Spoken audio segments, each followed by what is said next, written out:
Hello and welcome to the Community Voice. I'm Fara Sax. I'm joined today by documentary filmmaker Leslie Benitah. She is world premiering her films, Milk and Honey, Blood and Tears, as well as The Last Ones of Auschwitz, all as part of the Miami Jewish Film Festival up and coming. Her two films explore both hatred, resilience, and persistence. And she joins me today, and I'm so blessed to have you here. Thank you so much, and congratulations. Thank you, Farah. Thank you for having me. I'm super honored. Oh, thank you. Tell me a little bit about your background. And we'll get into your films, and I saw them both this morning and it was a lot. It was a lot. One of them was about the Holocaust, the survivors and the resilience, and the next was about October 7th. But why these themes? How did it all begin by the way, for you? heavy subjects to watch just in one morning. Like, I don't even know how you're fine to talk to me right now. And they were beautifully done. Thank you. Authentic. That's what I try to do. So my background is, and I think that's really, really important. So I was born and raised in France, moved to Miami 18 years ago. And why was I born in France is not because I have family that was in France for so long before that.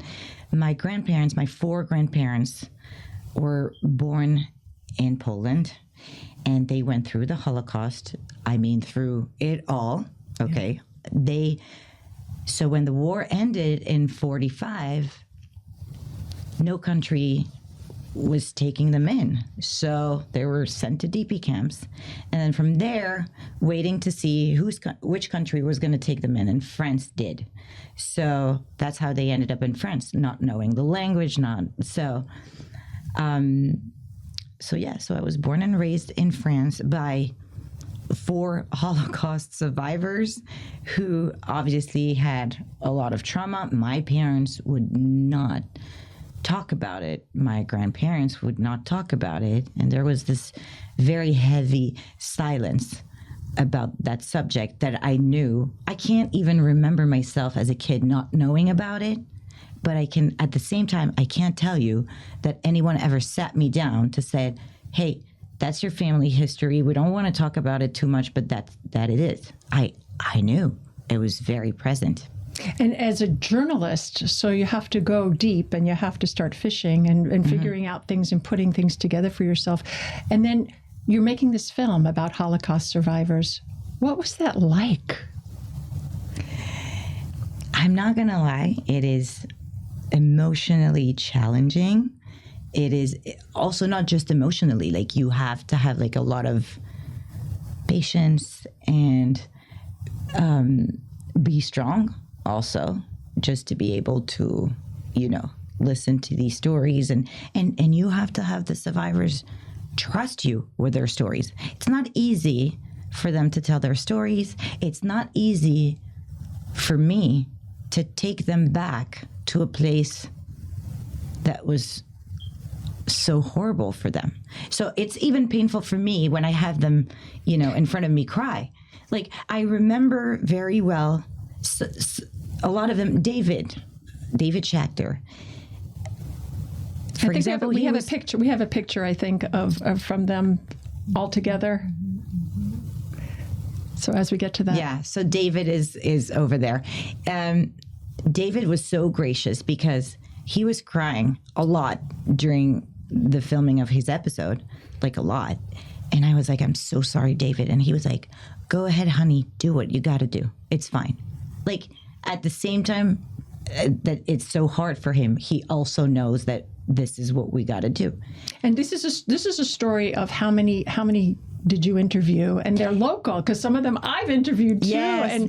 And Michael Hall, he's just so sweet. So we've done, Sophie and I, because we're 2 filming survivors, we've done over the course of the past 7 years, we've done 180 of them around the world. So just not in France, not just in America. We've done them in Israel, in Canada, in Venezuela last year. So we really go, in many different places, because the idea is to show that wherever these survivors are today and wherever they came from before, strangely enough, they're telling you a very similar story. Well, we have a video from the last ones of Auschwitz. Maybe, Rachel, can you roll that?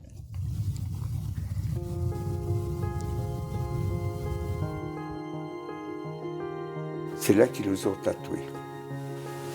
159 637.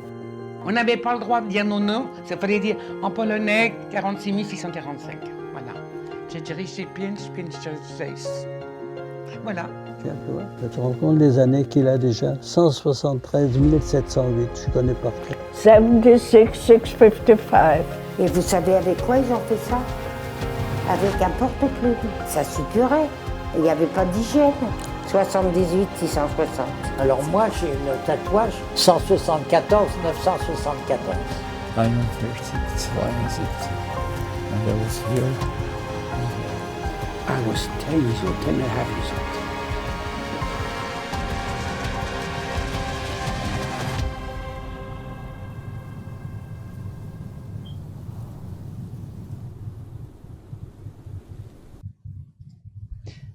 Wow. The message seemed to have a thread through each of them. Mm-hmm. Tell me about what that was like, and what did you learn as a third generational survivor of ancestry directly who had this happen to them in different stories, different ways? What I learned from all of them, from my grandparents too, but without any distance, but what I learned from them is the strength and the like almost unlimited resilience that one can have.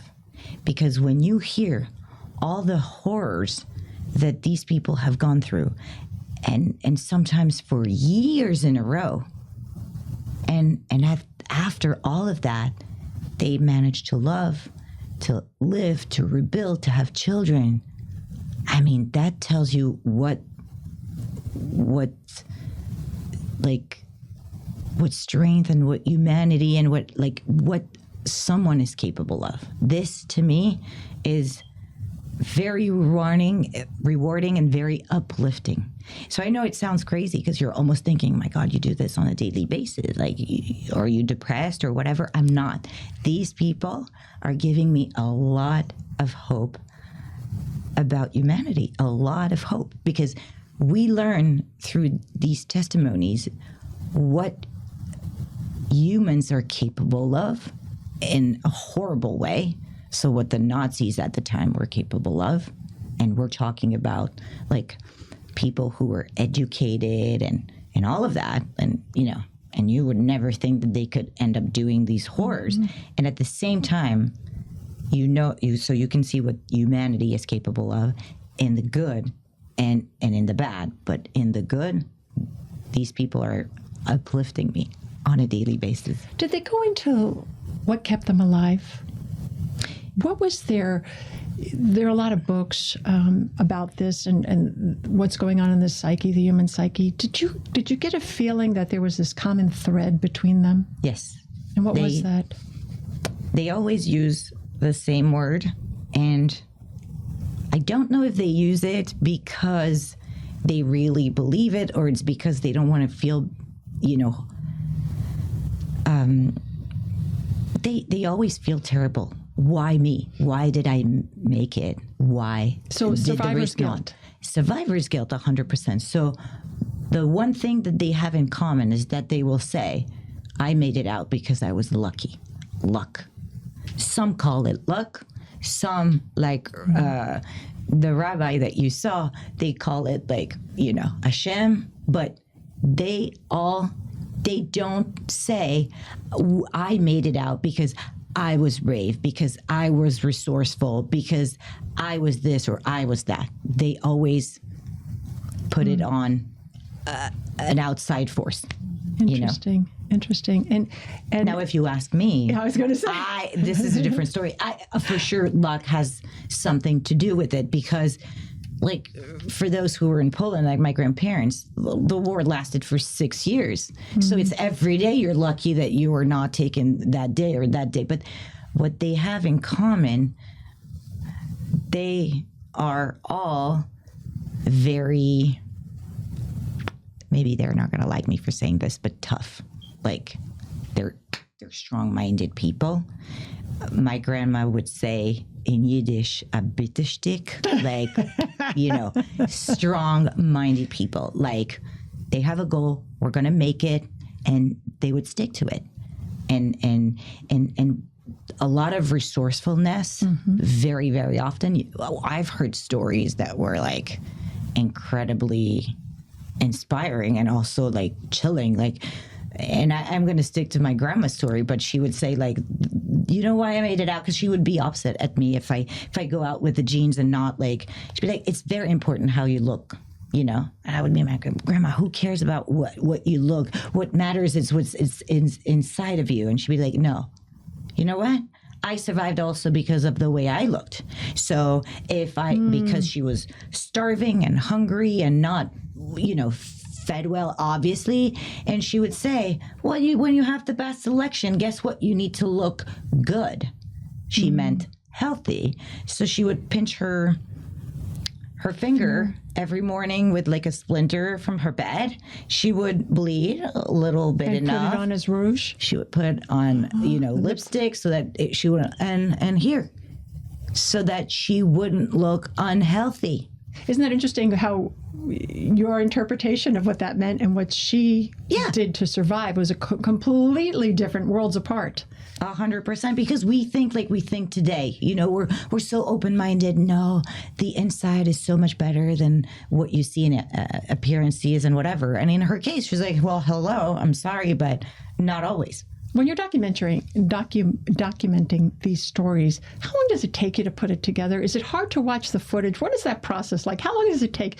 We have two to talk about. We've talked about one almost.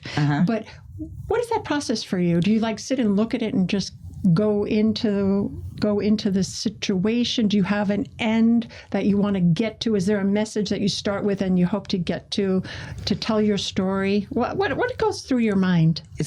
I love that you're asking me this question, because there's one thing I want to say. First of all, when you see an episode that lasts 17 minutes, most of the time I film between 5 and 8 hours. It's important because we're dealing with people who are 90 years old and sometimes even more. So, they're crying or they forget a part, or maybe sometimes I felt that the delivery was not, and I'm going to wait and I'm going to come back to it later. And so that's the first thing. So that's why you said earlier in this interview, you said patience. That was one of the words that came out, and I was like, patience. Maybe I'll get to that later. So this is what you're talking about, is being able to get to the moment that they're trying to convey, or you're trying to reach through them to them. And again, as I said, they know I'm going to take them back to a place or a moment that is really painful for them. So sometimes they're going to have nightmares for 3-4 nights in a row before I show up. So the second they open the door and I come in, blah, blah, blah, blah, everything comes out, and it's too much. And they're crying and whatever. So very often I'm not going to use, that passage. I let them, say what they need to say and whatever, and then we're going to come back at it. Sometimes I use it. It really depends. But so the process is like this. Now, I don't have a message where I want to go, but I do have my target or my audience. And my audience is the new generations. The new generation who has never heard about the Holocaust or very little. So I focus on them. How am I going to be able to make them interested into at least listening to a full episode, which I believe is short enough, but their attention span is so short that I got to be efficient at the beginning. So really my thought is not really the message. I mean, the story is very similar, even though they're all very different, but they're similar in the message. But I start, let's say, with life before the war. So, for example, I can have a survivor telling me, I had a bunch of friends. I was not going to a Jewish school. My friends were all Gentile, and we used to play soccer. And one day they don't want to play soccer with me anymore. So right away, the young generation can relate. You're all playing soccer with friends, whatever. So one day you're going to say, no, not playing with you anymore. That isolation. So I try to find ways to, catch their attention. So how and long make them relate. So how long did it take? How many? So you interview Yeah. survivors. Mm-hmm. Then you have to go back. So when I go back in the editing room, it's like 2 to 3 days. Okay. But I wish I could tell you, okay, between the moment I film and the moment I have an episode, there's 3 weeks. It's not the case, because right now I have an urgency, and the urgency is more into filming than editing. So at this point, I probably have 80 episodes that are filmed that haven't been edited, because again, they're like, the survivors are dying, or some of them do not have enough memory. So I need to film them now. I will have the luxury of going into the editing room later. But it's such an intimate experience, probably, for you to watch them close up, first face to face, and then afterwards that process of just hearing their stories, feeling what their soul might have been experiencing and what they're feeling emotionally then and now. So what an extraordinary opportunity to have a bird's eye view and an intimate relationship with these people. And it's beautifully documented here in this premiere. I really feel honored by, and I'm very grateful for the trust that they put in me, you know? Mm-hmm. Between the beginning of, let's say, when we meet for the first time and when I leave, there's a very different bond. Very different. It's very intimate. Yes. And why is it called The Last Ones is because very often they hold me and they're like, you are now the witness to the witness. So like, I entrusted you with my story. I entrusted you with the most painful, moments in my life. Make sure that you're going to spread the word. I don't know how you can sleep at night, actually, because it's a big task and a big responsibility, but beautifully done. And this movie is premiering, and you have your opening on coming up on Tuesday, the 21st, during the film festival on Miami Beach at O Cinema in South Beach. So congratulations on that. Thank you. Then we're going to flip to a more recent time that's happening the 19th of January, which is Sunday, which is going to be happening at the Michael Ann Russell in Miami. Let's talk about Milk and Honey, Blood and Tears. Perhaps let's just roll the video and let's talk about it right afterwards. This is about October 7th and what happened on the 6th.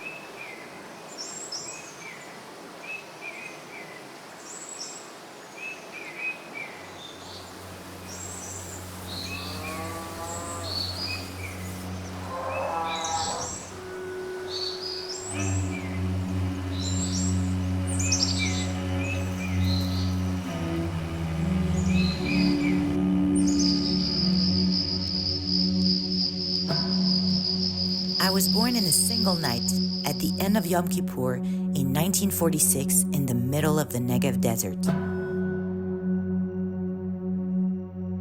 My birth was a secret, a daring act of hope and defiance. My parents, brave pioneers fleeing persecution and hardship, dreamed of a place where they could finally be free, live with dignity, and find happiness. And they did. For decades, I thrived. My field blossomed. My homes were filled with laughter. And my people lived in harmony and peace.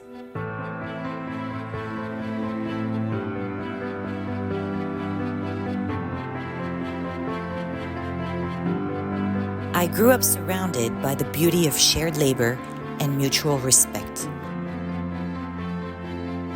Guided by my motto, you give what you can and you get what you need.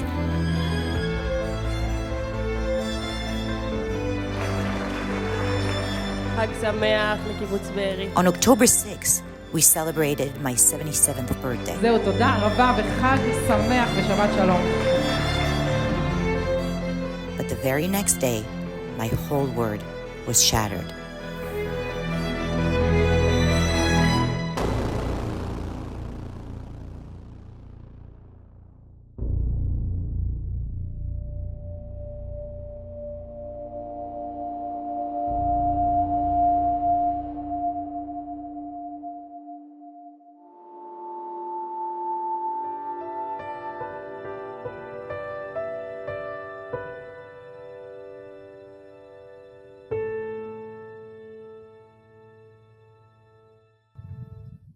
We're back live.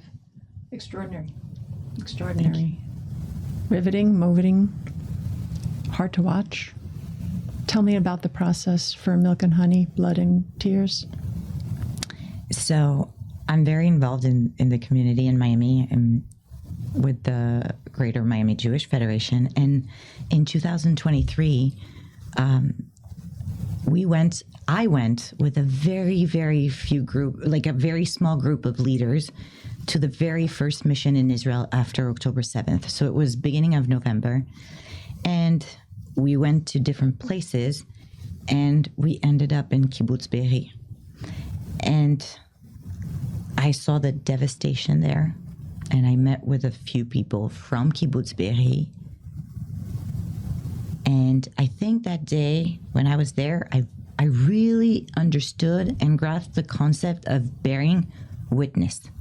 I really understood. It was heavy, very, very heavy, and I couldn't turn around. There's an expression, you can't unsee what you see. Exactly. I couldn't unsee what I saw. And also, I was very moved by the humanity of the people that I met from kibbutz Be'eri.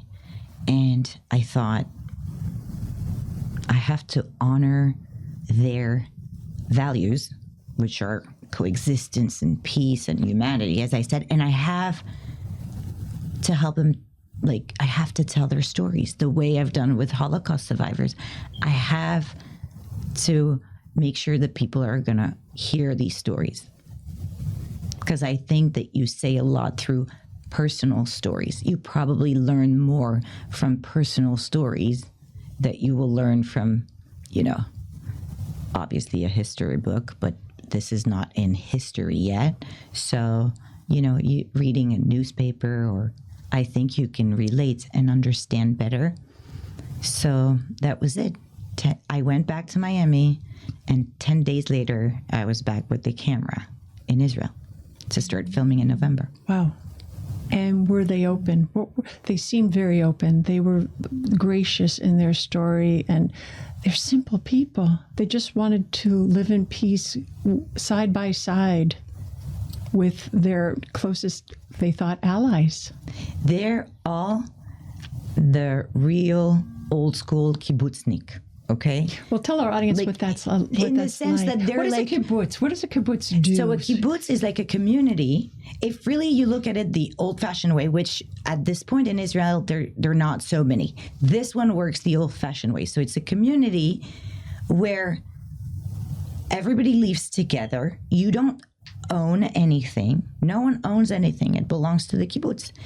And the thing is, you make money working outside of the kibbutz or inside of the kibbutz. Whatever you make every month goes into the kibbutz community. So it's a communal living where everything is no shared. Status. Everybody is the same. Everybody is the same. You share everything. Actually, one thing that I learned is that actually women in a kibbutz get a bit more money than men.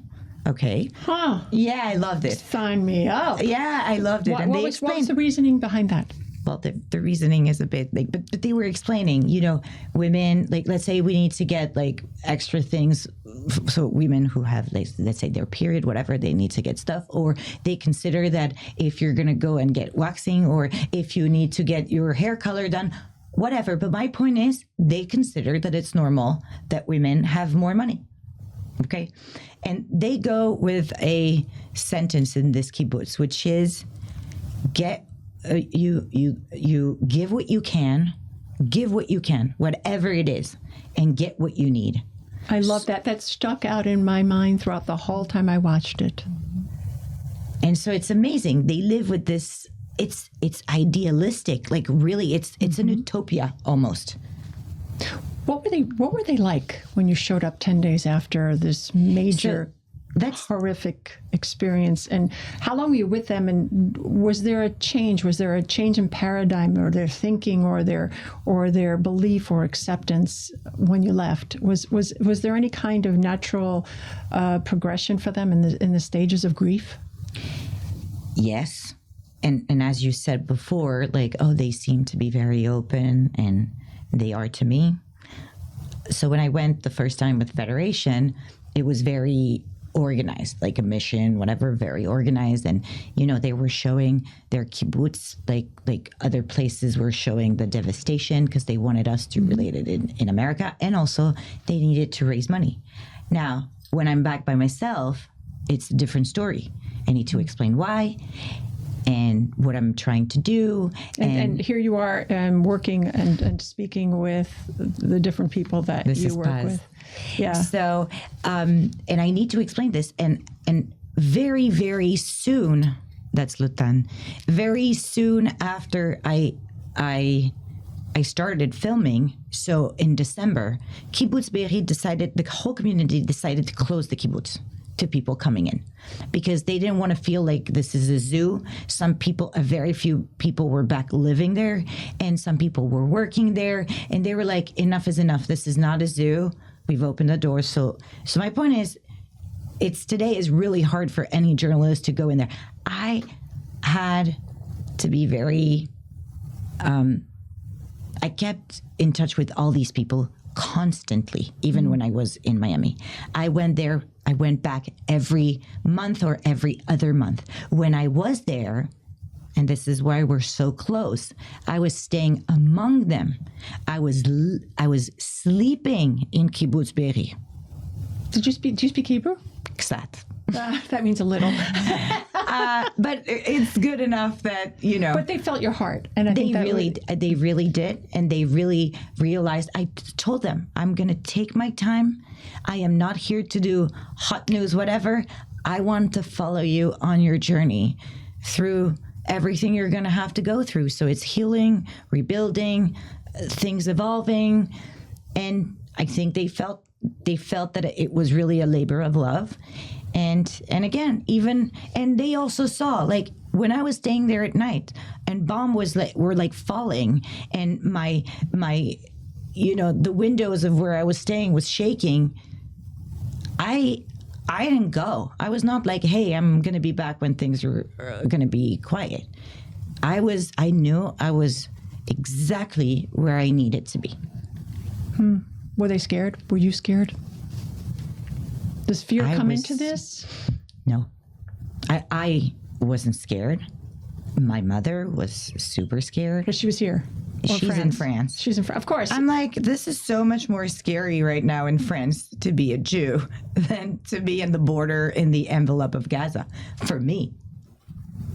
Have you been back again? Where to Kibbutz Be'eri? Mm-hmm. Oh, the last time I was there was like a month ago.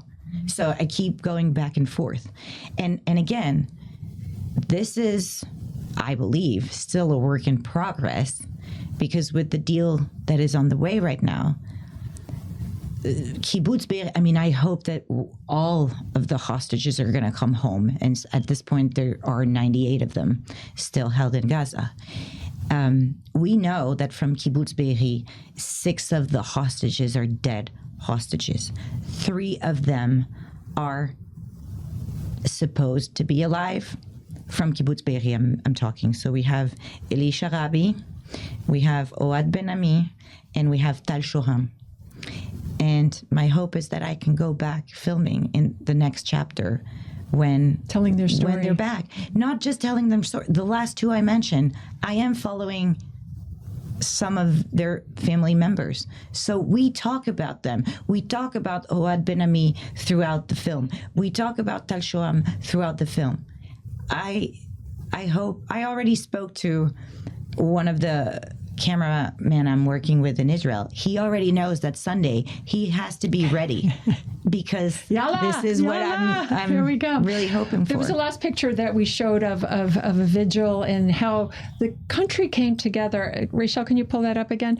And this is what goes on every Saturday. After Shabbos, they get together. And I came back from Israel, and there's a lot of this going on. There's empty tables with yellow placemats for the hostages. There are constant reminders everywhere you go in the country and coming together, coalescing in support of its own. And it's something, if you've never seen it, it's so moving to be part of that. as you were saying, even this table that you just described evolved over time.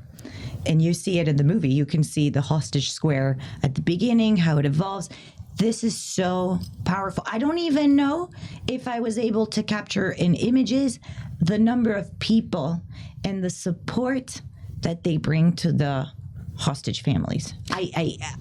This is incredible. So this is happening in our community. Your beautiful two films that really intertwine, as you said earlier, because they're just about resilience. It's about moving forward. It's about perseverance and squashing determination. Hatred. Yeah, absolutely. So good luck on this chapter, and thank you. And tell me more about what you're going to be doing next. After Good question. This. Again, I'm hoping to. You're still editing. I'm still editing. I'm hoping to. I mean, I have a lot to edit with the last ones. The short episodes. Yes. And I keep teaching. So next week is going to be the 80th anniversary of the liberation of Auschwitz. And I go to classes, I go to schools, I go to universities, and I talk to kids and I talk to students, and I try to do the best I can. Thank you so much, Leslie Benitah. Thank you. And good luck with these films. And thank you so much for being my guest today. And keep telling the stories, because we just have to tell it. We have to be part of our history. Thank you. Thank you, Farah. Thank you. And I want to thank you for joining me today. I'm Fara Sax. Until next time, take care of yourselves and each other. Have a great day.